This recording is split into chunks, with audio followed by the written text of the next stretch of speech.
মাথায় ঋণের চাপ, ঋণের বোঝা, হঠাৎ বেশি টাকার দরকার, এমন একটি আমলের কথা বলবো, একবার করে দেখতে পারেন।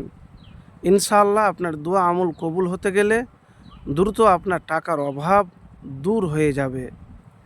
তো প্রিয় ভাই, আমি যে আমলের কথা বলবো খুবই সহজ আমল, হয়তো এর আগে শুনেছেন। আপনি যখনই কোনো প্রয়োজনে পড়বেন, দেখবেন যে দুনিয়ার সব রাস্তা বন্ধ, কেউ আমাকে সাহায্য সহযোগিতা করে না, কোনো আশা দেখতে আপনি পাচ্ছেন না। তখনই একটা জিনিস মাথায় রাখবেন, সেটি হলো আল্লাহর রহমতের দরজা। আল্লাহর রহমতের দরজা সবসময় খোলা থাকে। আপনি উজু করবেন, আর উজু করার পরে 2 রাকাত নফল নামাজ পড়বেন, আর নামাজ পড়ার পরে হাত দুটি উঠিয়ে আল্লাহর কাছে মুনাজাত করবেন। মুনাজাতের মধ্যে কিভাবে মুনাজাত করবেন সেটাও আপনাকে বলবো। এবার বলবেন এটা করে কি পাওয়া যায়? একটি কথা আপনাকে বলবো, ভরসা বিশ্বাস যদি আল্লাহর উপরে থাকে, ফলাফল পাওয়া যায়। ভরসা না করতে গেলে পাওয়া যাবে না। তো প্রিয় ভাই, আপনি দুয়ার প্রথমে আল্লাহর প্রশংসা করবেন, তারপরে আপনি দুরূদ শরীফ পাঠ করবেন। আল্লাহুম্মা সাল্লি আলা মুহাম্মাদিন ওয়া আলা আলি মুহাম্মাদ কামা সাল্লাইতা আলা ইব্রাহিমা ওয়া আলা আলি ইব্রাহিমা ইন্নাকা হামিদুম মাজিদ। আল্লাহুম্মা বারিক আলা মুহাম্মাদিন ওয়া আলা আলি মুহাম্মাদ কামা বারাকতা আলা ইব্রাহিমা ওয়া আলা আলি ইব্রাহিমা ইন্নাকা হামিদুম মাজিদ।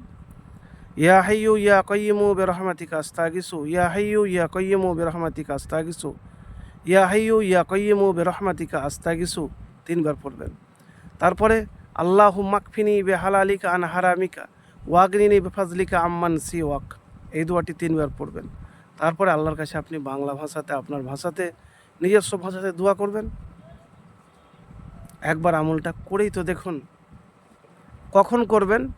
যখন আপনার প্রয়োজন তখনই করবেন, এবং রাত্রে করলে ভালো হয়, বেস্ট হয়। তো প্রিয় ভাই, আমি আরেকটি যে দোয়ার কথা আপনাকে বলবো, সেই দোয়াটি খুবই সহজ, এবং এই দোয়ার ব্যাপারে এটা আমার কোনো বানানো আপনাকে গল্প বলবো না বা কথা বলবো না। একদিন আলী রাদিয়াল্লাহু তাআলা আনহুর কাছে এক গোলাম এলো, কীর্তদাস, এসে বলছে যে আমি ঋণে জর্জরিত আছি, মাথায় খুব ঋণের বোঝা, তো আমাকে কিছু সাহায্য করুন। আলী রাদিয়াল্লাহু তাআলা আনহু বললেন, আমি কি তোমাকে একটি বাক্য শিখিয়ে দেবো না, যা আমাকে রাসূলুল্লাহ সাল্লাল্লাহু আলাইহি সাল্লাম শিক্ষা দিয়েছেন? তখন তিনি বললেন, দেন। আলী রাদিয়াল্লাহু তাআলা আনহু বলছেন, তোমার ঋণ যদি পর্বত পাহাড় সম পরিমাণে হয়, তাহলে আল্লাহ পরিশোধের ব্যবস্থা করে দিবেন। আল্লাহুম্মা কফিনি বিহালালিকা আন হারামিকা ওয়াগনিনি বিফাজলিকা আম্মান সিওয়াক। তো এই দোয়াটি বেশি বেশি করে পড়বেন। এবারে বলবেন, এই দোয়া তো পড়ি, তাহলে আমার ব্যবস্থা কেন হয় না, ঋণ কেন দূর হয় না?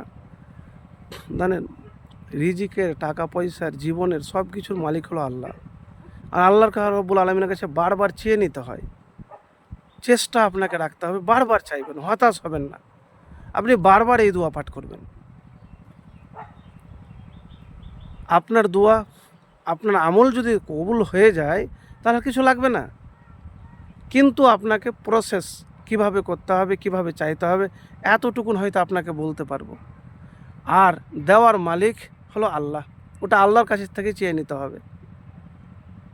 নাছোড় বান্দা হয়ে আল্লাহর কাছে চাইবেন, ইনশাআল্লাহ দেখবেন আপনার জীবনে কখনো টাকার অভাব হবে না।